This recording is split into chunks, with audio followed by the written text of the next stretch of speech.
वेद पाठशाला में आपका हार्दिक स्वागत है। परमेश्वर का वचन जीवित, पवित्र एवं सामर्थी है। आशा है कि आज के वचन से आपको आत्मिक लाभ होगा। तो लीजिए प्रस्तुत है ये संदेश। नमस्कार श्रोता, हम परमेश्वर पिता का धन्यवाद करते हैं कि एक बार फिर हमें यह अवसर मिला कि हम उसके जीवित व पवित्र वचन का अध्ययन कर सकते हैं। कृपया पवित्र शास्त्र लें और इतिहास नामक पुस्तक के पहले भाग को मेरे साथ निकाल लें।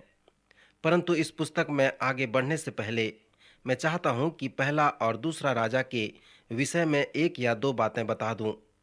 मुझे मालूम है कि इस साहित्य को पढ़ने में बड़ा आनंद मिलता है और बहुत कुछ बातें देखने को मिलता है, परंतु इन पुस्तकों में आपके लिए इस परिप्रेक्ष्य में रख रहा हूं ताकि आप इसे पढ़ सको और उससे बहुत कुछ प्राप्त कर सको। सर्वप्रथम पहला व दूसरा राजा में हम देखते हैं कि राजाओं ने वह नहीं किया जो लोगों ने चाहा। फिर उत्तरी राज्य के उन दुष्ट राजाओं को देखें जिनके लिए परमेश्वर ने धीरज धरे रहा। परमेश्वर ने उन राजाओं को चुनौती भी दी और यद्यपि उन पर विपत्ति आए फिर भी परमेश्वर उन पर दया करता रहा। अंत में परमेश्वर ने दुष्ट राजा की प्रार्थना सुनी और उसे उत्तर दिया। यह बात धार्मिक संस्थानों के लिए एक प्रश्न उत्पन्न करता है। उदाहरण के लिए यहोआयाद, जो एक राजा का नाम था, जो बहुत ही दुष्ट था, उसने परमेश्वर की सहायता के लिए प्रार्थना की और परमेश्वर ने उसकी प्रार्थना सुनी और उसे आराम की बंधुआई से परमेश्वर ने मुक्त किया। मित्र, यह बात एक प्रश्न को उत्पन्न करता है। अनेक लोग विश्वास करते हैं कि जब विश्वासी लोग परमेश्वर के साथ संगति करते हैं, उससे प्रार्थना करते हैं, तब परमेश्वर उनकी प्रार्थना सुनता है और उत्तर देता है। परंतु श्रोता, मैंने इस सच्चाई को पवित्र शास्त्र में नहीं देखा। पवित्र शास्त्र में तो परमेश्वर ने भटियारों की भी प्रार्थना सुनी, पापियों की प्रार्थना सुनी और उसने दुष्ट राजा की भी प्रार्थना सुनी। यदि किसी दुष्ट व्यक्ति के पुत्र को किसी दुर्घटना से चोट लगती है, हानि पहुंचती है और उसका दुष्ट पिता परमेश्वर के सामने अपना सिर झुकाकर परमेश्वर से अपने पुत्र के प्राण की रक्षा के लिए प्रार्थना करता है, तो क्या परमेश्वर उसकी प्रार्थना नहीं सुनता और उसे उत्तर नहीं देता? मित्र, परमेश्वर पिता किसी के भी प्रार्थना को किसी भी समय सुन सकते हैं। मैं सोचता हूं कि उस सच्चाई को इन राजाओं की पुस्तकों में प्रस्तुत किया गया है। सो इन राजकीय पुस्तकों में आप परमेश्वर के प्रेम व धीरज को न केवल दुष्ट राजाओं के प्रति देखते हैं, परंतु आप ये भी देखने पाएंगे कि परमेश्वर ने उन दुष्ट राजाओं की प्रार्थना को सुन लिया और उत्तर भी दिया। आप यहाँ पर परमेश्वर की दया के प्रमाण को गौर करें। उत्तरी राज्य के विनाश के बाद वहाँ के कुछ लोग दक्षिणी राज्य में चले गए। यहूदा अर्थात दक्षिणी राज्य बलवंत बना। सो इस प्रकार यहाँ पर हम परमेश्वर का प्रेम व दया को देखते हैं। पहला व दूसरा राजा के बाद हम पहला व दूसरा इतिहास में आते हैं। सो पहला व दूसरा शमूएल और पहला व दूसरा राजा इतिहास के 1000 बीसी से 500 बीसी के समय को पूरा करते हैं। फिर पहला व दूसरा इतिहास उसी समय के इतिहास को दोबारा प्रस्तुत करता है। फिर पुराने नियम की इन पुस्तकों के समूहीकरण में एजरा व नेहमाया भी हैं। इतिहास की पुस्तक एजरा व नेहमाया की पुस्तक के साथ में कुछ मिलते जुलते हैं। इसलिए अनेक विद्वान विश्वास करते हैं कि एजरा ने ही इन तीनों पुस्तकों को लिखा है। पुराने नियम के इतिहास की पुस्तकों में शमूएल व राजाओं की पुस्तकों का समूहीकरण है, क्योंकि ये सभी 6 पुस्तकें एक ही समय में इतिहास को पूरा करते हैं। जब हमें यह पता चलता है कि शमूएल व राजा की पुस्तकें इतिहास की पुस्तकों में दोबारा प्रस्तुत किए गए हैं, तब हम में प्रश्न उत्पन्न होता है कि क्यों ऐसा हुआ?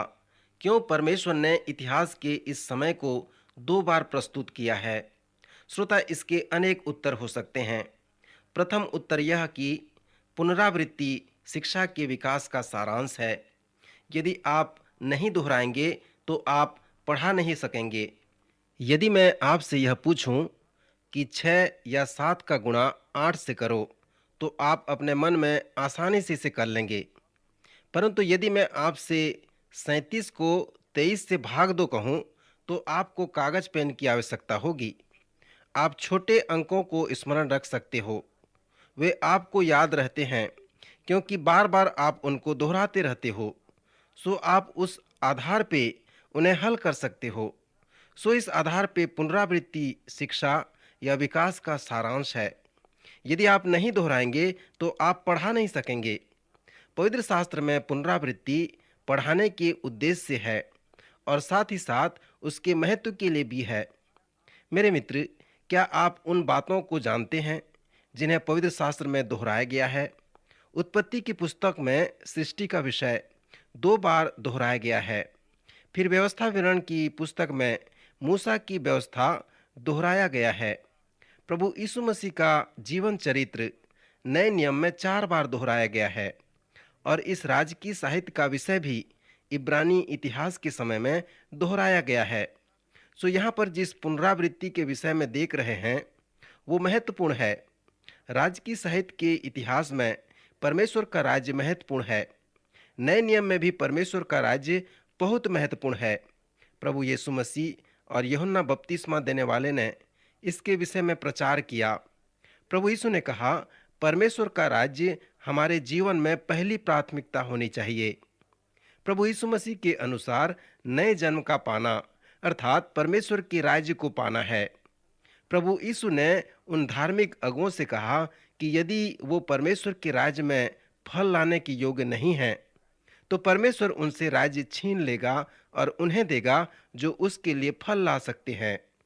श्रोता, क्यों परमेश्वर ने अपने मुख्यालय से अलग अलग स्थानों में गया, जैसे पवित्र देश में, तुर्की से यूरोप में, और शायद जर्मनी से इंग्लैंड में, और इंग्लैंड से संसार के विभिन्न स्थानों में?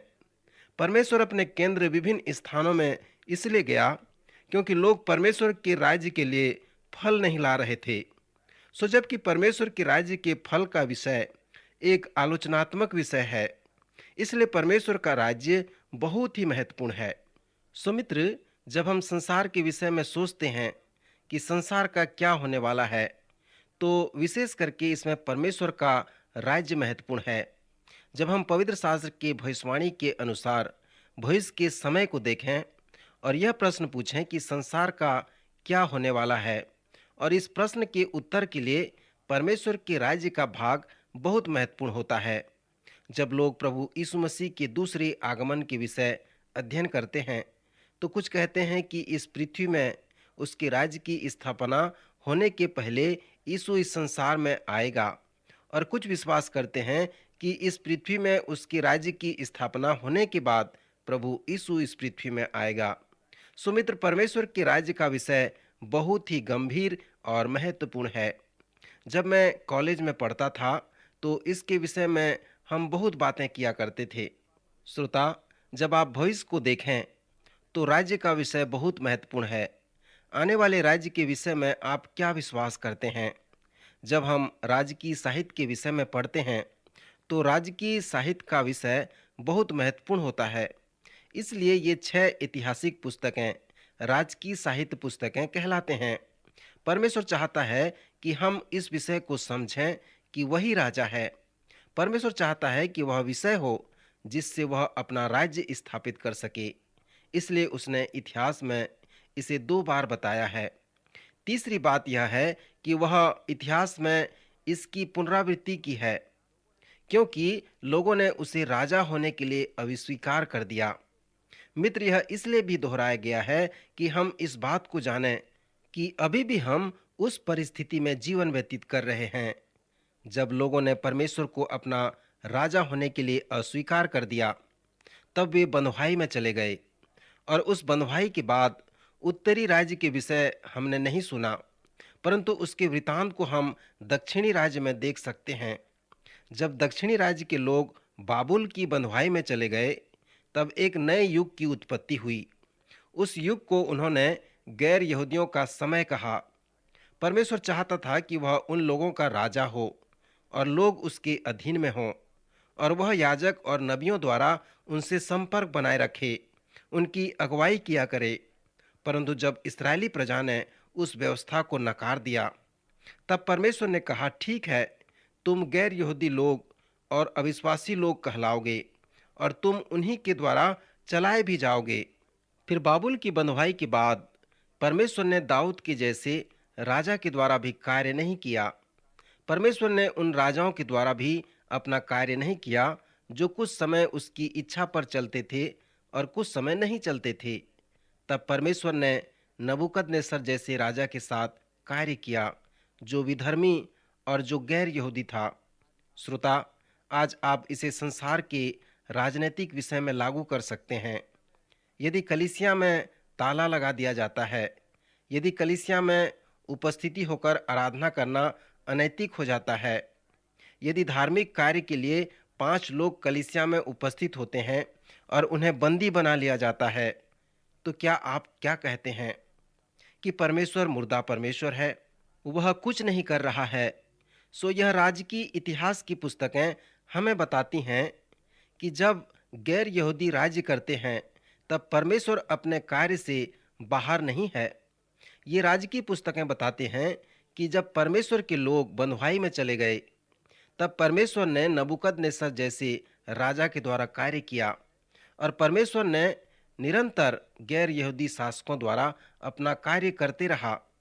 यद्यपि परमेश्वर चाहता था कि वह अपने लोगों का राजा हो, परंतु जब उसके लोग अन्य जातियों के अधीन में आए, और वो आज भी वैसे ही हैं, परमेश्वर ने एक नए युग का प्रारंभ किया और परमेश्वर के लोग अन्य जातियों के समय में जीवन बिता रहे थे। इसलिए प्रभु यीशु ने परमेश्वर के राज्य के विषय में प्रचार किया। इधर उधर मत देखो, परमेश्वर का राज्य तुम्हारे अंदर है और परमेश्वर का राज्य प्रत्येक व्यक्ति में है जो अपना राजा बनाने को निर्णय करता है। सो आज परमेश्वर के राज्य के विषय में उसके लोग अविश्वासियों के अधीन में जीवन व्यतीत कर रहे हैं। इसलिए प्रभु यीशु ने कहा, तुम पृथ्वी के नमक हो, तुम इस पृथ्वी में अविश्वासियों के मध्य बिखरे हुए हो, सो तुम अपने जीवन के सुगंध से संसार को महकाओ। इसका मतलब यह नहीं कि राष्ट्र में जितने लोग हैं सब मसीही या भक्तिमय लोग हैं, परंतु यह इस्राएली प्रजा की योजना थी, क्योंकि उन्होंने परमेश्वर को तुच्छ समझा और उसे अस्वीकार कर दिया। परमेश्वर तो उनका राजा बनना चाहता था और याजक एवं नबियों द्वारा वह उनके साथ संबंध स्थापित करना चाहता था, उनकी अगुवाई किया करना चाहता था, परंतु उन्होंने परमेश्वर की व्यवस्था को अस्वीकार कर दिया। सो उसके बाद पृथ्वी पर परमेश्वर का राज्य समाप्त हो गया। परंतु परमेश्वर के राज्य को वही व्यक्ति समझ सकता है जो उस पर विश्वास करता है और उसकी आज्ञा के अनुसार चलता है, क्योंकि उसका राज्य अब हमारे हृदय में है, जिसका अनुभव उसमें होकर हम कर सकते हैं। इस इतिहास की पुस्तकों को विद्वान छुटी हुई बातें कहते हैं। इस शीर्षक के 2 कारण हैं। प्रथम यह है कि जिस समय शमूएल व राजा की पुस्तकों को लिखा गया उस समय कुछ बातें छूट गई थी, सो एजरा ने उन सभी बातों को लिखकर बताना चाहा। दूसरा कारण कि जब परमेश्वर ने उस समय के इतिहास को देखा तब उसने कुछ छोड़े गए बातों को निकाला, जिसे एजरा ने विश्वास किया और इतिहास की पुस्तकों में लिखा, जैसे दाऊद व सुलेमान का पाप। फिर उस इतिहास के समय में और भी कुछ कारण हैं जिससे यह दोहराया गया है।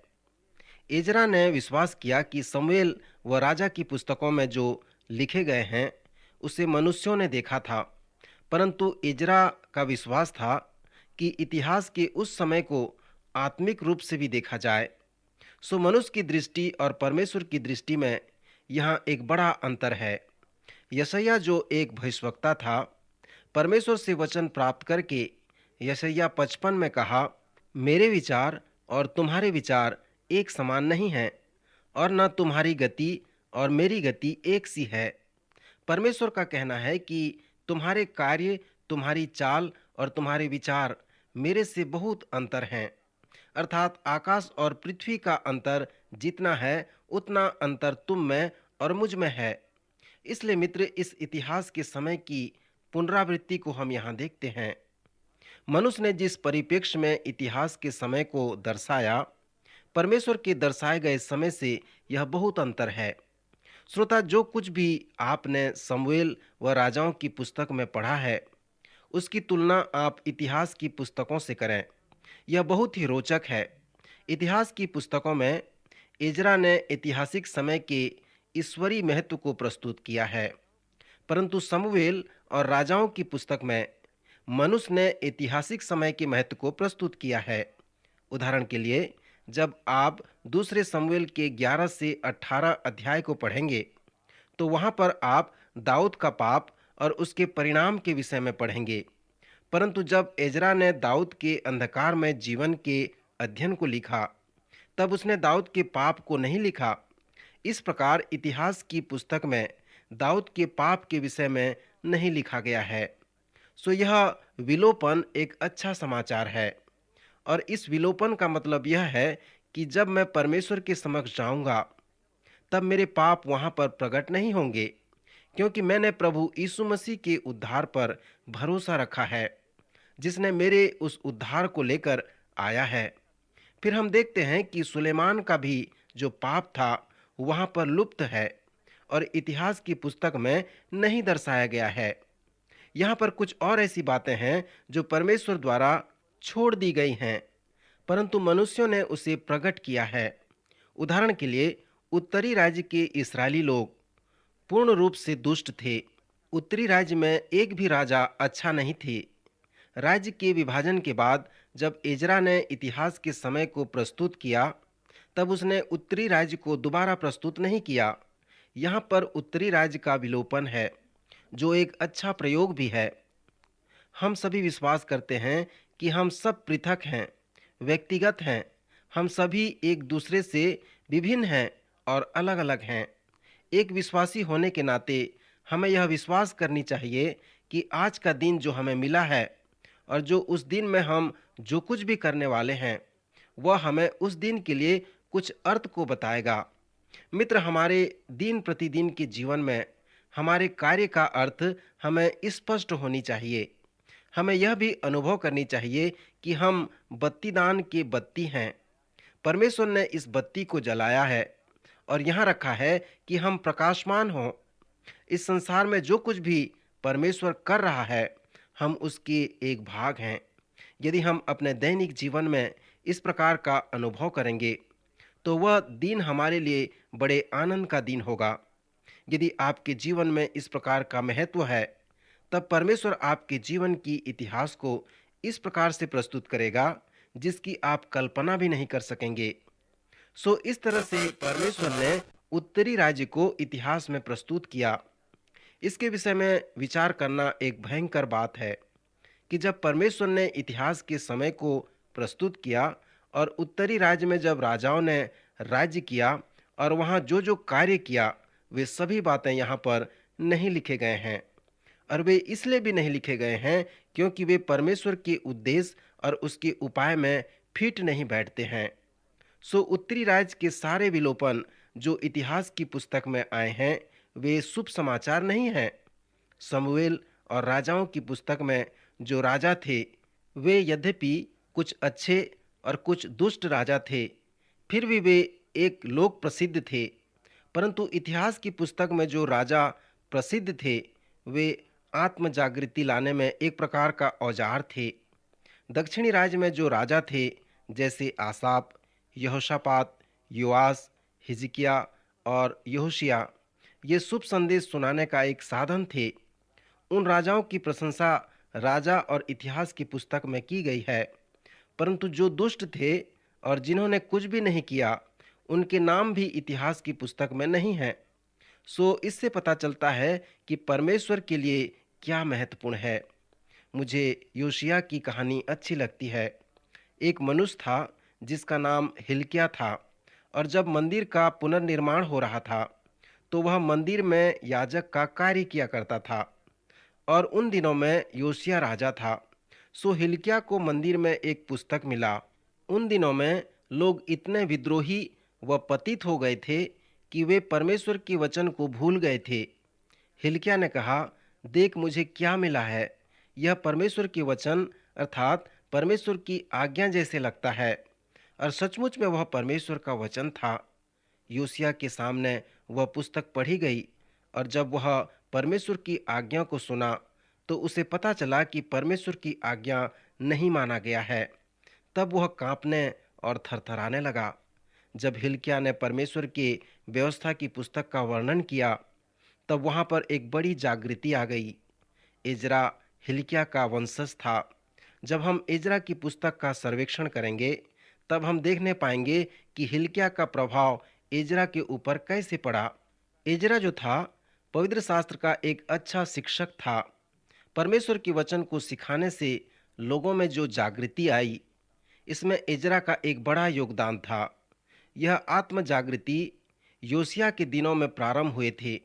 एजरा ही वह व्यक्ति है जिसने पुराने नियम को एक रूप में संगठित किया है जो आज हमारे पास हैं। सो ये सभी बातें इतिहास की पुस्तक में लिखे गए क्योंकि परमेश्वर की दृष्टि में ये वचन बहुत ही महत्वपूर्ण हैं। शमूएल व राजाओं की पुस्तक में यह इतिहास सिंहासन, राजनीति या राष्ट्रीय दृष्टिकोण से प्रस्तुत किया गया है, परंतु इतिहास की पुस्तकों में उसी समय का इतिहास वेदी से या फिर मंदिर से आत्मिक दृष्टिकोण द्वारा प्रस्तुत किया गया है। जब आप इन पुस्तकों को तुलनात्मक रूप से देखेंगे तो आप ये देखने पाएंगे कि इतिहास की पुस्तक राजाओं की पुस्तक का अनुवाद और उसका एक टीका है। जब आप राजाओं की पुस्तक में किसी एक राजा के विषय में पढ़ेंगे तब लेखक आपको यह बताएगा कि राजाओं का इतिहास की पुस्तकों में भी लिखे गए हैं। श्रोता, यहाँ पर बहुत सारे विषमताएं हैं। शमूएल व राजाओं की पुस्तकों में दाऊद के जीवन स्वभाव और उसके अगुवेपन के विषय में जोर देकर बताया गया है, परंतु इतिहास की पुस्तक में उसके वंशावली और उसके भवन के विषय में बताया गया है। फिर यहूदा के विषय में इसलिए अधिक जोर देकर इतिहास की पुस्तक में बताया गया है क्योंकि यहूदा के गोत्र से मसीहा आने वाला था। इसलिए इस पुस्तक में परमेश्वर ने यहूदा के गोत्र के विषय में अधिक जोर देकर बताया है। फिर आराधना में संगीत को लाने के लिए दाऊद का एक बड़ा योगदान था।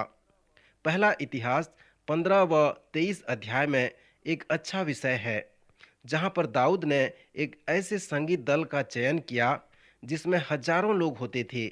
आज कलीसिया में हम जिन संगीतों का आनंद लेते हैं वो दाऊद के कारण ही है। दूसरा इतिहास की पुस्तक में जो महत्वपूर्ण पद है वो 7वां अध्याय उसका 14 पद है जहां पर इस प्रकार लिखा है, तब यदि मेरी प्रजा के लोग जो मेरे कहलाते हैं दीन होकर प्रार्थना करें और मेरे दर्शन के खोजी होकर अपनी बुरी चाल से फिरें तो मैं स्वर्ग से सुनकर उनका पाप क्षमा करूंगा और उनके देश को ज्यों का त्यों कर दूंगा। भजन संहिता 23:3 में आप देखेंगे कि जो आपने जीवन में पुनरुद्धार व बेदारी चाहते हैं परमेश्वर उन्हें देता है। धर्म का मार्ग उनके जी में जी ले आता है, उनका पुनरुद्धार करता है।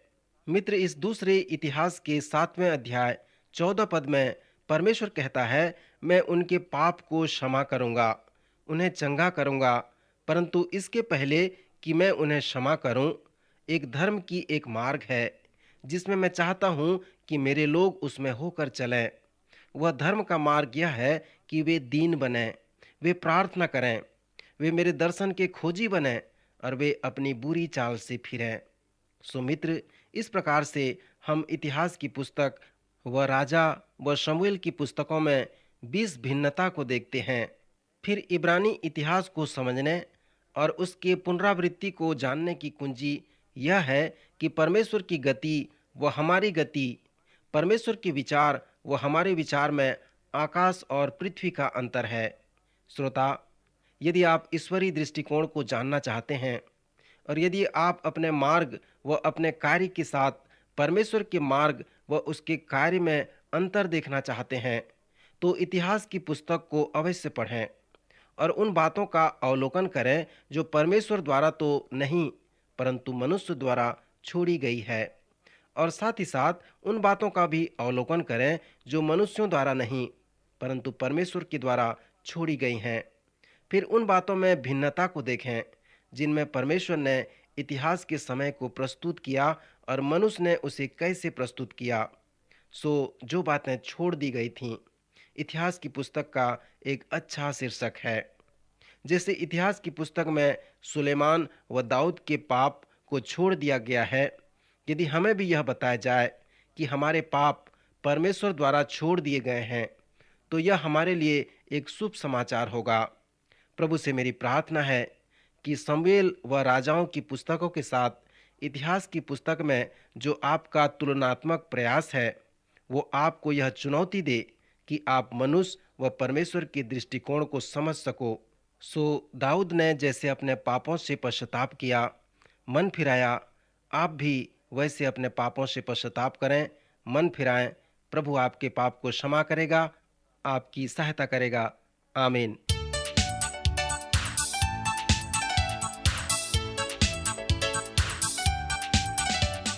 प्रिय श्रोताओं, अभी आप सुन रहे थे हमारा ये कार्यक्रम वेद पाठशाला। श्रोताओं, आपको ये जानकर खुशी होगी कि हमारे पास इस अध्ययन से संबंधित नोट्स उपलब्ध हैं, जिन्हें हम सभी श्रोताओं को निशुल्क भेजना चाहते हैं। यदि आप इसे प्राप्त करना चाहते हैं तो हमें इस पते पर लिखें। हमारा पता है कार्यक्रम Ved Pathshala, radio Vishwavani, post box number 317, Lucknow 226001, Uttar Pradesh. हमारा पता एक बार फिर सुन लीजिए। कार्यक्रम Ved Pathshala, radio Vishwavani, post box number 317, Lucknow 226001, Uttar Pradesh. और हाँ श्रोताओ, अब आप हमसे ईमेल के द्वारा भी संपर्क कर सकते हैं। हमारा ईमेल आईडी है hindiembassy@radiovv.org, hindiembassy@radiovv.org। और इसी के साथ हमारे आज के कार्यक्रम का समय समाप्त होता है। अगले कार्यक्रम में आपसे फिर भेंट होगी। तब तक के लिए आज्ञा दीजिए। नमस्कार।